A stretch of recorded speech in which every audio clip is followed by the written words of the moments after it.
Y a su nombre. Gloria. Y a esa bendita gloria. La gloria.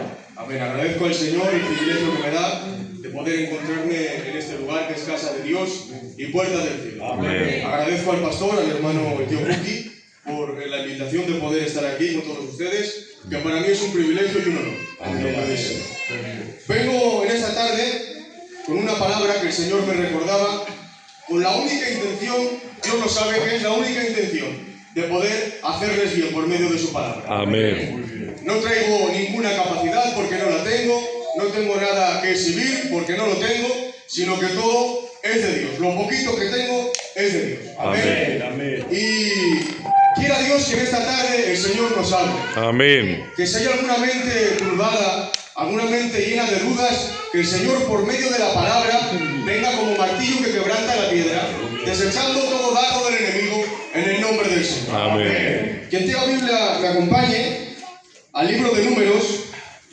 capítulo 11 y verso 4 en adelante. Leemos en el nombre del Padre, del Hijo y del Espíritu Santo. Amén. Aconteció que el pueblo que se quejó a los oídos de Jehová, y lo oyó Jehová, y ardió su ira, y se encendió en ellos fuego de Jehová, y consumió uno de los extremos del campamento. Entonces el pueblo clamó a Moisés, y Moisés oró a Jehová, y el fuego se extinguió. Y ahora dice la palabra, y llamó a aquel lugar Tabera, y porque el fuego de Jehová se encendió en ellos. Y dice el verso 4, y la gente extranjera que se mezcló con ellos tuvo un vivo deseo, y los hijos de Israel también volvieron a llorar y dijeron, ¿quién nos diera a comer carne? Nos acordamos del pescado que comíamos en Egipto de balde, y ahora nuestra alma se seca, pues nada sino este maná ven nuestros ojos. Y era el maná como semilla de culantro y su color como color de bedelio. El pueblo se esparcía y lo recogía y lo molía en molinos y lo cocía en una caldera y hacía de él tortas. Y su sabor era como sabor de aceite nuevo. Y dice la palabra que cuando descendía el rocío sobre el campamento de noche, el maná descendía sobre él. Y oyó Moisés al pueblo que lloraba por sus familias, cada uno a la puerta de su tienda. Y la ira de Jehová se encendió en gran manera. Y también le pareció mal a Moisés. Amén. Amén a su palabra. Amén. Esto que acabamos de leer, iglesia, tiene lugar justo después de que el pueblo de Israel fue sacado de la esclavitud de Egipto. Y justo antes de enviar a los 12 espías para inspeccionar la tierra de Canaán. En este periodo de tiempo, iglesia, el pueblo de Israel se encuentra en medio de la desesperación del desierto. Después de estar aproximadamente 400 años en Egipto, clamando a Dios y sin respuesta, estando esclavizados y oprimidos por Faraón y los egipcios, ahora Dios ha escuchado su clamor y les ha enviado a Moisés, apareciéndose en una zarza, enviándolo para liberar al pueblo de la esclavitud.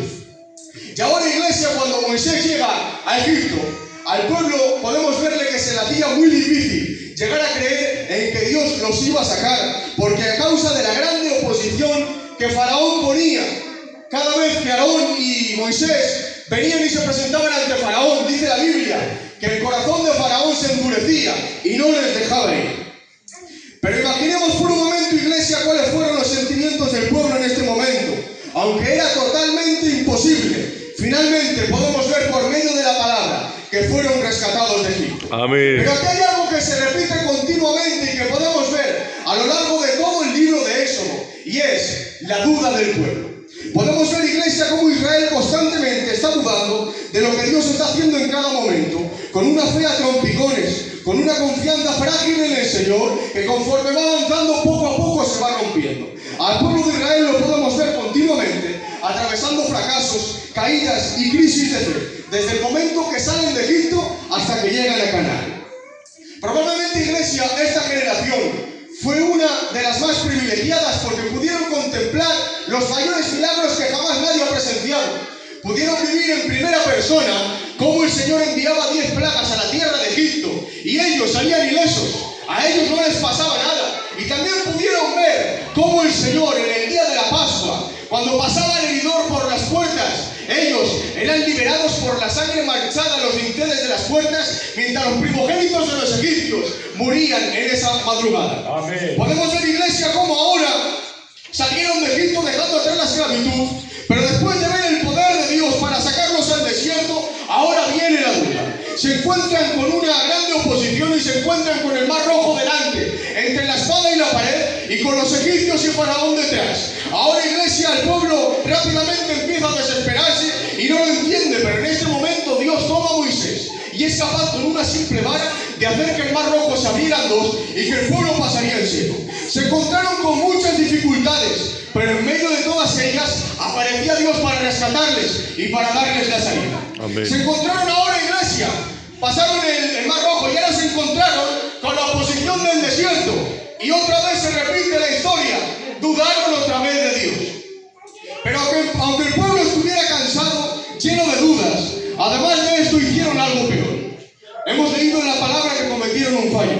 Dice la Biblia que dieron lugar a gente extranjera que se mezclaron con ellos al salir de Egipto. Ya a causa de ello dijeron los israelitas: ¿quién nos diera a comer carne? Este fue el peligro, iglesia, de salir de Egipto y andar por el desierto mezclado con gente que no eran de Israel, porque siendo el pueblo de Dios se dejaron influenciar por los deseos de los egipcios y como consecuencia de esto, iglesia, pecaron contra Dios. Yo quiero empezar esta palabra diciéndote esto, que en medio de tu crisis de fe no te dejes influenciar por los deseos extranjeros, no le des oído a lo externo y no escuches a las voces negativas de fuera que te quieren hacer caer. Cuando vengan los dardos del enemigo, cuando vengan las voces de fuera queriéndote hacer pecar contra Dios, déjame decirte, mantente firme, no le des lugar a la duda, sigue confiando en el Señor, no le des lugar a los pensamientos que te hacen verte desprovisto en el desierto, porque de esta manera ataca tu mente para hacerte pensar que estabas mejor en Egipto. Porque, iglesia, darle lugar a la duda solamente podrá conseguir hacerte retroceder de todo aquello que Dios te ha hecho avanzar. La duda es tan peligrosa, iglesia, que dice la palabra que a la mujer de Lot le hizo desviar su mirada de la voluntad de Dios para convertirse en una estatua de sal, porque este es el peligro que tiene la duda en el creyente. Cuando un creyente le da lugar a las voces negativas, cuando le da lugar a las dudas, ahí, iglesia, corremos el peligro de convertirnos en una estatua religiosa sin vida. Porque, iglesia, el salir de Lot, el salir de Sodoma, a Lot le salvó la vida, pero sin embargo a su mujer le hizo perderla. Yo digo, iglesia, en todo momento, mantengamos nuestra mente en Cristo y no demos lugar a la duda, confiando en su perfecta voluntad, en el nombre del Señor. Amén. Dice la palabra, derribando todo argumento que se levanta en contra del conocimiento de Dios y llevando todo pensamiento cautivo a la obediencia de Cristo. Amén. ¿Qué importancia tiene esto en el creyente, iglesia?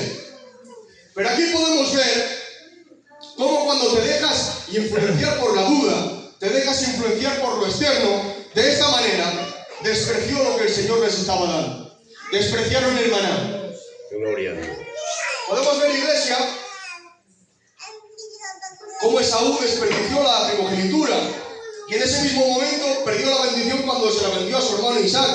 Pero aquí parece que hay algo contradictorio, porque aunque el pueblo en este momento desperdició el maná, sin embargo podemos ver en la palabra que el maná nunca cesó hasta que llegaron a Canaán. Pero aunque Esaú era el primogénito, ya no era el primogénito porque le vendió a Isaac, a Jacob la primogenitura, sin embargo para Isaac nunca dejó de ser su hijo. Pues de igual manera vemos como que el pueblo le falló a Dios, nunca dejó de ser su pueblo y el maná seguía descendiendo cada mañana. Amén. Porque mientras se encontrarían en el desierto, jamás podrían decir que les faltó el alimento.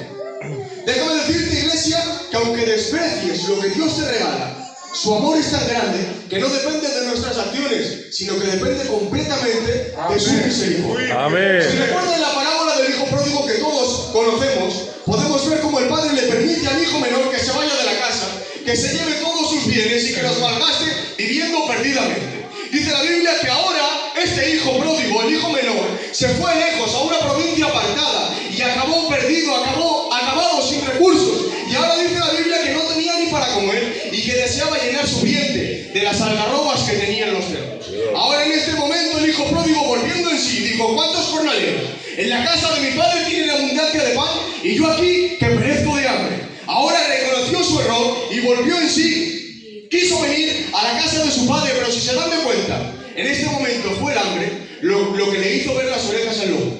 En este momento fue cuando le faltaba el alimento que recordó que en la casa de su padre siempre había pan. Amén. Pero aquí hay algo mucho más grande, iglesia. Y es que cuando el hijo vuelve, el padre lo ve de lejos y rápidamente va corriendo hacia él, lo abraza, lo besa. Y ahora el hijo le ve al padre y después de abrazarle y de besarle, le dice lo que tenía en la mente, porque él dice, volveré a la casa de mi padre y le diré, Padre, he pecado contra el cielo y contra ti, y no merezco ser llamado tu hijo, hazme como uno de tus jornaleros. Amén. Y ahora se encuentra en la cena con su padre, en este encuentro están los dos, y después de abrazarlo, después de besarlo, ahora el hijo viene a decirle el discurso que tenía en mente, desde que venía de aquella provincia hasta su padre le va a decir, no merezco ser tu hijo, hazme un jornalero, no merezco ser tu hijo, hazme un jornalero. Y ahora viene el hijo y le dice, Padre, he pecado contra el cielo y contra ti, y no merezco ser llamado tu hijo. Y justamente aquí el padre lo corta, no le deja hablar, y ahora dice, siervos, sacad el mejor vestido,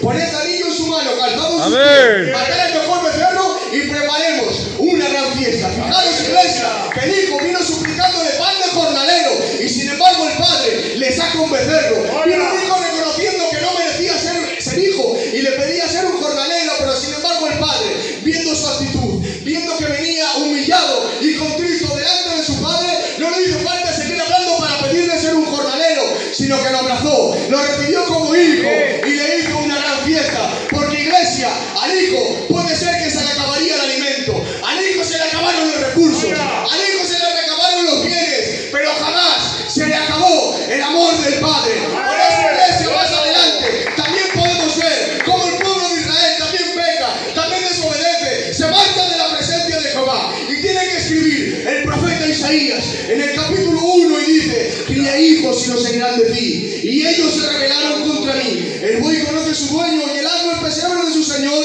pero Israel no me entiende, mi pueblo no me conoce, mi pueblo no tiene conocimiento. Israel, iglesia, estaba acabado, Israel estaba destruido, Israel no tenía solución, pero ahora, en medio de esta escena, se escucha una voz desde los cielos, como irrumpe con un corazón de padre, diciendo, venid y estemos a cuenta, si vuestros pecados fueren como la grana, como la nieve serán emblanquecidos, y si pecamos como el carmesí, vendrán a ser como la blanca lana. Amén. Quiero lanzarte una palabra, no importa las decisiones que hayas podido tomar, no importa cómo te encuentres, lo más importante es que tomes la decisión de regresar a la casa del Padre, porque déjame decirte, aunque te veas solo, fracasado, acabado y sin recursos, quiero recordarte que hay un Padre al que los recursos y el amor hacia tu persona. Por eso, iglesia, no hagas caso de las acusaciones, no hagas caso de los ataques que te vienen a la mente, haciéndote pensar que no eres digno de ser su hijo. Déjame decirte, no importan tus fracasos, no importan tus caídas, reconcíliate con Dios. Él te está esperando con los brazos abiertos. Por eso, ven corriendo a los brazos del Padre, en el nombre del Señor. Amén. Fuertes aplausos para el Señor. Amén. Amén.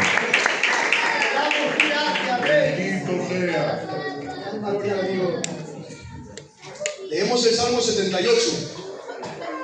Cuando dice la palabra, demuestra y plasma en la palabra cómo Dios se mantiene fiel ante su pueblo que le es infiel. Amén. Podemos ver el amor de Dios, como dice el salmista, sin embargo, mandó a las nubes de arriba y abrió las puertas de los cielos. E hizo llover sobre ellos maná para que comiesen y les dio trigo de los cielos. Pan de hombres comió el hombre, les envió comida hasta saciarles, e hizo llover sobre ellos carne como polvo, como arena del mar. Aves que vuelan, no habían quitado de sí su anhelo, y aún estaba la comida en su boca, cuando vino sobre ellos el furor de Dios y derribó a los escogidos de Israel. Con todo esto pecaron aún y no dieron crédito a sus maravillas. Si los hacía morir, entonces buscaban a Dios y se acordaban que Dios era su redentor y su refugio. Le lisonjeaban con su boca y con su lengua le mentían, pero él, misericordioso, perdonaba su maldad y no los destruía. Amén. ¿Qué versos, iglesia? Amén. Cómo muestra el amor de Dios hacia su pueblo, aunque le fallaba, aunque le lisonjeaba con su boca y por detrás le mentía, pero sin embargo, Dios se mantiene fiel. Amén. Porque dice la palabra que aunque nosotros le seamos infieles, Él permanece fiel. Amén. Constantemente vemos a Dios demostrando su misericordia hacia su pueblo, pero aunque tuvo misericordia hacia su pueblo, tuvo que castigar la mala actitud que tuvo, hiriéndoles con una plaga. Su amor nunca cesó y seguía manteniéndoles el maná para sustentarles en el desierto, pero sin embargo, el pueblo sufrió la plaga de las codornices y podemos ver cómo muchos del pueblo cayeron en ese momento. De esta manera, iglesia, podemos ver cómo el único alimento para no morir en el desierto, el pueblo despreció el maná, y el maná era lo único que tenían para sobrevivir. En el desierto no podían pedir un menú, en el desierto no había nada para comer, y Dios les daba la gracia de que cada mañana recibían una porción de maná, y sin embargo el pueblo lo despreció. Pero de esta manera, aunque lo despreció, el Señor seguía dándoles el alimento. Amén. Pero ahora, si me acompañan al Nuevo Testamento, podemos ver cómo, de igual manera, el único alimento para dar vida y para saciar el alma del hombre también fue despreciado. Porque así como el pueblo tentó a Dios en el desierto pidiendo comida a su gusto, también podemos ver cómo en el Nuevo Testamento los judíos y sobre todo los fariseos tentaban al Señor Jesús pidiendo una religión a su gusto. Podemos ver cómo se cumplía el Salmo 118, que dice: la piedra que desecharon los edificadores ha venido a ser la cabeza del alma. Para ellos era tan grande la importancia de sus tradiciones y de sus deseos que los judíos se creían autosuficientes para alimentar su propia vida espiritual. Aleluya. Pero ahora, iglesia, llegamos al capítulo 6 del Evangelio de Juan y ahora vemos a Jesús, después de dar de comer milagrosamente a toda la multitud. Todos conocemos ese pasaje donde el Señor da de comer a 5.000 hombres sin contar mujeres y niños. Y ahora, iglesia, fue tanta la repercusión que tuvo esto en este tiempo que Jesús en este momento se hizo famoso y todo el mundo lo buscaba y no paraba de buscarlo por todos lados hasta que finalmente lo encontraron. Y aquí en el capítulo 6 lo vemos, cómo Jesús, viendo que tanta gente le buscaba, les dice: no me buscáis por lo que soy, sino que me buscáis porque comisteis el pan en el desierto y os saciasteis. Y ellos le dijeron: ¿qué señal haces tú para que nosotros creamos? ¿Qué obra haces? Nuestros padres comieron el maná en el desierto. Al decir esto, iglesia, podemos ver que para aquella multitud el milagro de alimentar a 5.000 hombres no era lo demasiado suficiente, lo demasiado llamativo como para creer en Jesús. Por eso lo llegan a tentar, comparándolo con Moisés. Querían condicionar su fe, exigiéndole un milagro a la altura de sus expectativas, de lo que sus padres les habían contado en el desierto. Para ellos se les hacía imposible creer en él, porque no era lo que esperaban. Jesús no era lo que ellos esperaban. Jesús no cumplía sus expectativas. Ellos esperaban al Mesías prometido que hiciera una revolución. Por eso le piden que haría señales, que le mostraría quién decía ser. Porque, iglesia, si Dios a través de Moisés fue capaz de sustentar a todo un pueblo de aproximadamente 2 millones de personas, creo que son, durante 40 años en el desierto, y no les faltaba nada, ni comida, ni bebida, ni siquiera ropa, no les faltaba nada, ¿qué no sería capaz de hacer el propio Mesías que ha venido a esta tierra, el Mesías prometido y profetizado desde hace tantos años? Bueno, iglesia, pues en medio de tanta expectación apareció uno diciendo: yo soy el pan que descendió del cielo.